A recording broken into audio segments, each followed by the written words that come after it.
Magandang araw sa inyo mga boss, mga idol. So ito nga pala yung mga breeder natin ngayon. Ito mga idol, dalawang hen na may hen. Ito yung patsaw na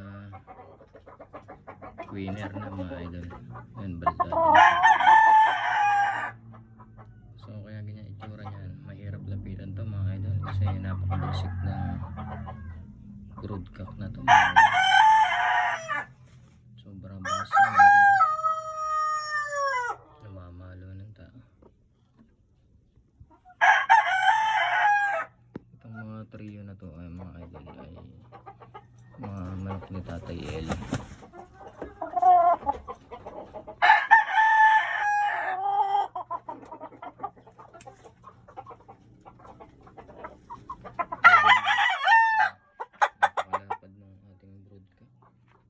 Sobrang tapang.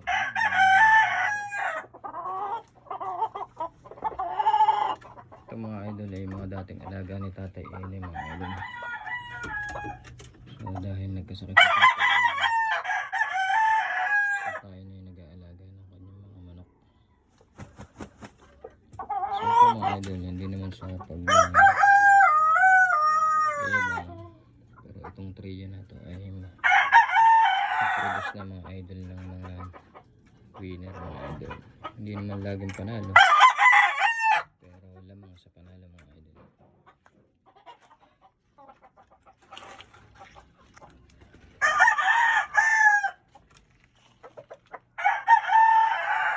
So dito sa kabila mga idol, ito ay anak din ng broodcock mga idol. Pero ito mga idol ay mabait tong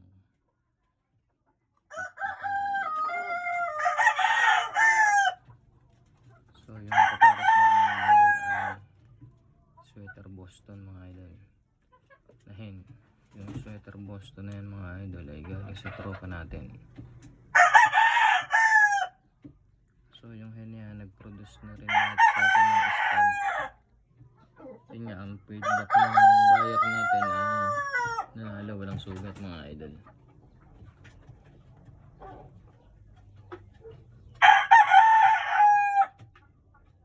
So ito mga idol yung ilan sa gamit kong material. So sa ngayon mga idol ay hindi muna natin pinalilimlim yung mga itlog nila, dahil nangitlog sila ng walang katsaw. Ibig sabihin itlog taba mga idol. Itlog ng mga hen na to, kaya hindi pa natin pinalilimliman mga idol. So yun mga idol yung mga gamit kong materials.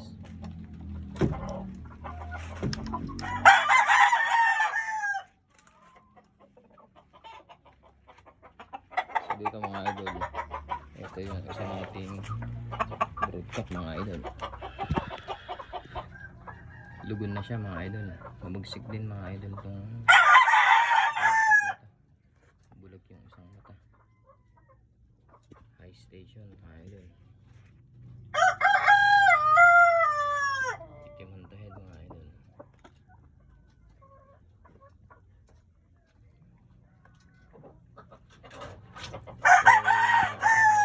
So yung dito, hindi pa rin natin pinapalimliman yung mga itlog niya mga idol.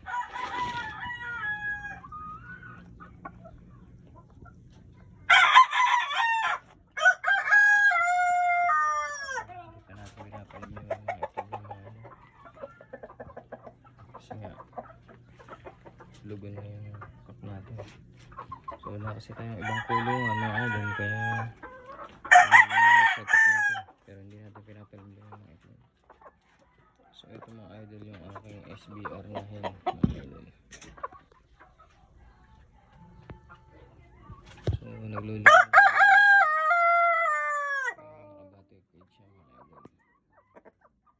kasi mga tumutubong pakpak niya mga idol ay tutukain ng mga ibang hen. Kaya nakabatik cage siya mga idol.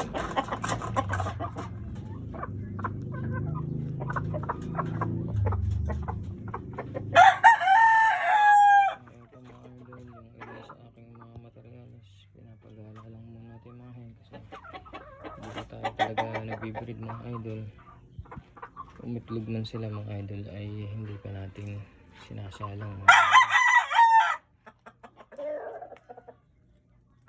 So hindi pa lang tayo nakakapag-ayos ng ating kulungan, kaya ganyan ang ating mga setup mga idol. So yun lang mga idol, magandang araw sa inyo.